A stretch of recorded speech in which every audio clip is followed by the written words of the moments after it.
सलाम ख़वातीन व हज़रात, मेरा नाम है अश्विन अफराद। मेरा नाम तन्वी है और हम आप सभी का तहे दिल से इस्तकबाल करते हैं हमारे इस पॉडकास्ट में, जिसका नाम है रूमी बेगू।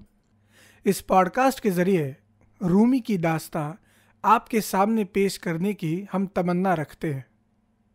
रूमी जैसी अजीम शख्सियत को आपसे मिलाने की और रूमी की शायरी, रूमी की कहानियाँ और रूमी की किताबें जैसे दीवान शम्स, मसनवी और उनके बाकी अदबियात से रूबरू कराने की और हमारी ओर से रूमी को फिर से समझने की इस पॉडकास्ट के ज़रिए हम एक कमसीन कोशिश करेंगे। तो चलिए आगाज़ करते हैं। नौलई कौन नौशिकौन दर्द महरूमी बेगू, पारसी गु सावती सावती रूमी बेगू। सलाम ख़वातीन व हज़रात, मेरा नाम अश्विन है और मैं पिछले कुछ सालों से ज़बान फ़ारसी सीख रहा हूँ और मैं आप तक पहुँचाऊँगा रूमी की ये दास्तां। अव्वलिन तो मैं ये कहना चाहता हूँ कि ना ही उर्दू और ना ही फ़ारसी मेरी मादरी ज़बान है, तो जिस तरीके से हम गुफ्तगू करते हैं वैसे ही इस पॉडकास्ट में भी हम मुख्तलिफ़ ज़बानों के ज़रिए रूमी की ये दास्तां बयां करेंगे। तो हुआ यूँ कि जब मैंने फ़ारसी सीखना शुरू किया तो मुझे बिल्कुल अंदाज़ा नहीं था इस ज़बान के दायरे का भी और इसकी अहमियत का भी। हिंदुस्तानी तारीख़ में यानी हिस्ट्री में, इतिहास में जितना इस ज़बान का असर है बस उसी से मैं वाकिफ़ था। पर जैसे जैसे मैं सीखता गया, आगे बढ़ता गया, जो फ़ारसी के तमाम शोरा है यानी पर्शियन के जो पोइट्स हैं जैसे शेख सादी है, रूमी है, उमर ख़य्याम है, शहरियार है, हाफिज़ शिराज़ी है, इन सभी से मिलता गया, उनको पढ़ता गया, तो जैसे मानिए इस ज़बान की एक एक परत खुलती गई और एक एक पहलू मेरे सामने आता गया। इनमें से दो शायर मुझे सबसे ज़्यादा अजीज़ है, एक तो है रूमी और दूसरे उमर ख़य्याम। खैर, ख़य्याम के बारे में फिर कभी फुर्सत से बातें करेंगे, पर यह दास्तां है रूमी की। तो इस पॉडकास्ट के इस पहले एपिसोड में हम बात करेंगे रूमी को समझने के जो मुख्तलिफ तरीक़े हैं उनके बारे में। अगर आप रूमी की शख्सियत पर गौर करेंगे तो आप पाएंगे कि आज की तारीख में रूमी ऑलमोस्ट किसी सेलिब्रिटी की तरह हो गए हैं। जिन्हें रूमी बिल्कुल पता नहीं है, ऐसे लोग रूमी से मिलते हैं इंस्टाग्राम और बाकी सोशल मीडिया के ज़रिए, जहाँ पर मामूली तौर पर एक अंग्रेज़ी जुमला होता है और उसके नीचे रूमी का नाम होता है। कुछ ऐसे मौके भी आते हैं जब यही जुमले, यही कोट्स किसी और के नाम पर भी दिखाई पड़ते हैं। तो ये जो रूमी कोट्स का ट्रेंड है, जिसमें रूमी के नाम पर कई जुमले मशहूर किए जा रहे हैं, उसमें से कितने जुमले वाकई रूमी ने लिखे हैं और कितनों की बस जुमलेबाजी चल रही है, इसके बारे में हम बात करेंगे। लेकिन मुद्दे की बात यह है कि रूमी को जाने और जाने बगैर भी बड़ी तादाद में लोगों में रूमी मकबूल है, मारूफ है, मशहूर है। तो ये जो रूमी कोट्स का ट्रेंड है, इसका असली रूमी से कितना ताल्लुक़ है, इसके बारे में बात करते हैं। तो मैं आपको बता दूं, ये जो सभी कोट्स आप पढ़ रहे हैं, इनमें से बहुत कम कोट्स हैं जो रूमी के असली अदबियात से ताल्लुक़ रखते हैं। इनमें से ज़्यादातरीन जुमले तो तर्जुमे हैं यानी ट्रांसलेशंस हैं, लेकिन हाजरीन ये ऐसे तर्जुमे हैं जो रूमी के असली तसनीफ़ात से काफ़ी दूर है। इन रूमी कोट्स के परे भी एक रूमी है जिससे ये रूमी कोट्स काफ़ी दूर है। रूमी के असली गज़लों से, किताबों से ये आज के जुमले इतने दूर क्यों आ गए हैं, इसके कई वजूहात हैं, रीज़न्स हैं। तो आइए पहले इसी के बारे में बात करते हैं। तो ऐसा है कि रूमी दुनिया में, और वो भी ख़ासकर मगरिबी दुनिया में यानी वेस्ट में, ऐसे लोगों के ज़रिए मशहूर हुए हैं जिनके अंदाज़ का असर रूमी की अदबियात पर ज़्यादा रह गया। यानी जो भी इंटरप्रिटेशंस और ट्रांसलेशंस किए गए हैं, उनमें ख़ुद रूमी का जो बयां है वो बहुत कम दिखाई पड़ता है। रूमी पर जो कई किताबें लिखी गई हैं उनमें रूमी की जगह जो भी कातिब है यानी राइटर है या फिर जिन्होंने रूमी का तर्जुमा किया है उनका ही कहना कुछ ज़्यादा उभर कर आता है और इसी वजह से रूमी की जो बातें हैं वो पीछे रह जाती हैं।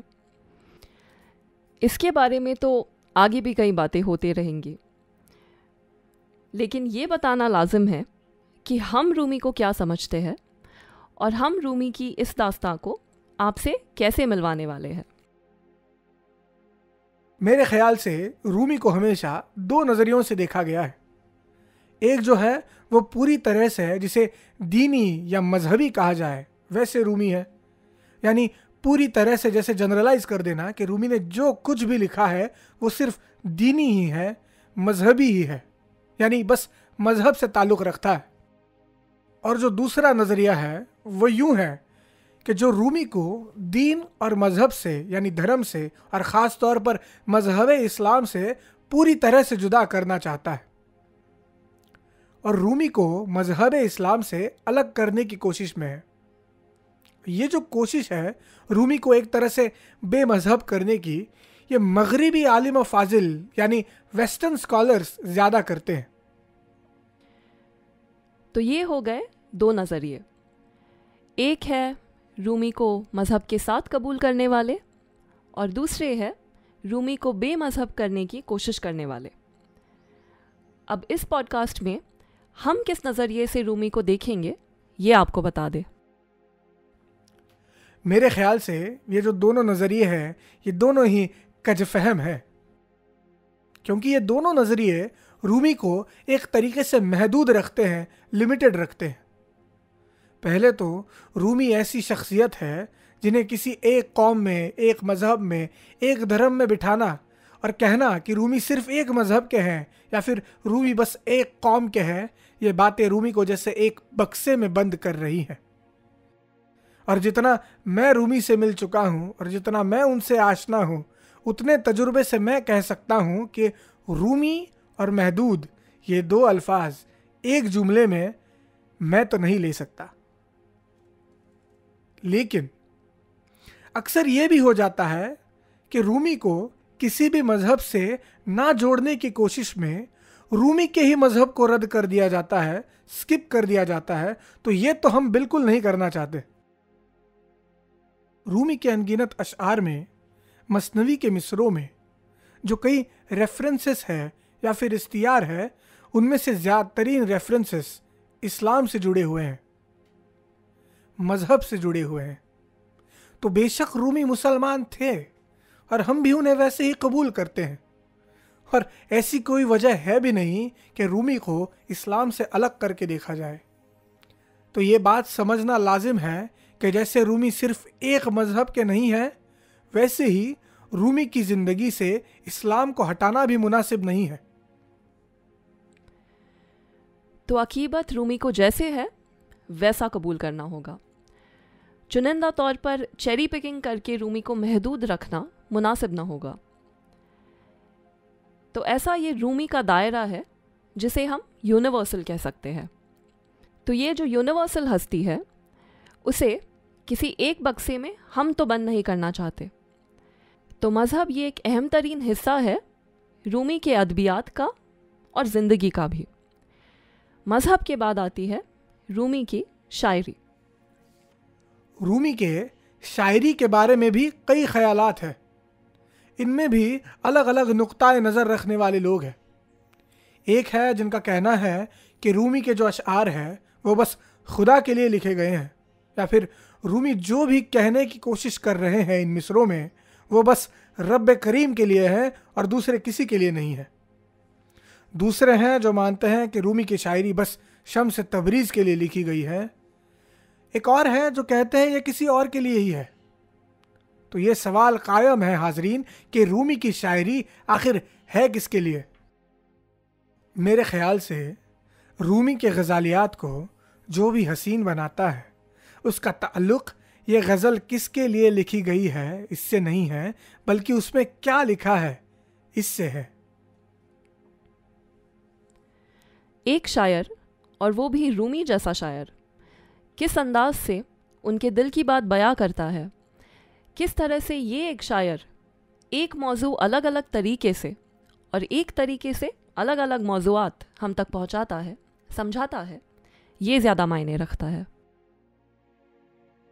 तो इसी वजह से रूमी के साथ भी हम ऐसा ही करेंगे।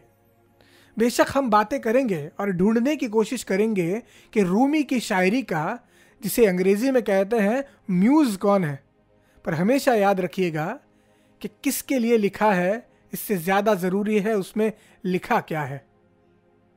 ऐसे कुछ मुख्तलिफ तरीके हैं रूमी को जानने के, समझने के। हमारे इस सफ़र में हम ये सारे तरीके आजमा कर, अपना कर रूमी को ज़्यादा से ज़्यादा समझने की कोशिश करेंगे। फ़िलहाल आज यहीं रुकते हैं। इस पॉडकास्ट को सुनने के लिए आप सभी के शुक्रगुजार हैं हम। इस पॉडकास्ट के और एपिसोड्स के लिए हमें सब्सक्राइब ज़रूर कीजिएगा। और हाँ, अगर आप रूमी के बारे में कुछ जानते हैं और हमारे साथ बांटना चाहते हैं तो ज़रूर हमारे साथ शेयर कीजिएगा। तो चलिए, आज के लिए आपसे विदा लेते हैं। बस इतना याद रखिए, रूमी है।